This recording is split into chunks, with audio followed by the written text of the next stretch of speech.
வாழ்க வளமுடன். இன்றைக்கு மிதுன ராசிக்கான ஜூலை மாதத்துக்கான பலன்களை பார்க்க போகிறோம். பொதுவாக மிதுன ராசிங்கிறதே ஒரு பெரிய பிரபஞ்சத்திலிருந்து மிகப்பெரிய ஆனந்தமயமான சக்தியை நல்ல தெளிவாக ஈர்க்கக்கூடிய தெளிவான ராசி. இந்த ராசி எப்பயுமே புத்திசாலித்தனம் அதிகமாக இருக்கக்கூடியதாக இருக்கும்.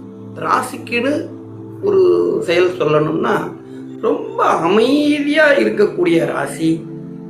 எந்த அளவுக்கு அமைதினா ரொம்ப இசையை ரசிக்கக்கூடிய தன்மையில், ரொம்ப ஆழ்ந்த இசையை ரசிக்கக்கூடிய தன்மையில், ஒரு பெண்ணின் குணம் போல பிரச்சனை, ஒரு விஷயங்கள், ஒரு பிரச்சனை ஒரு மாதிரி ஆயிடுச்சுன்னா கொலைக்களத்தில் தன்னை எதிர்த்து ஒருத்தர் நம்மளை வெட்ட வந்தால் நாம் எவ்வளவு ஆக்ரோஷமாக செயல்படுவோமோ அந்த அளவுக்கு செயல்படக்கூடிய தன்மை உள்ள, வேகம் உள்ள தன்மையோடவும் இருக்கும் அந்த ராசியினுடைய குணங்கள்.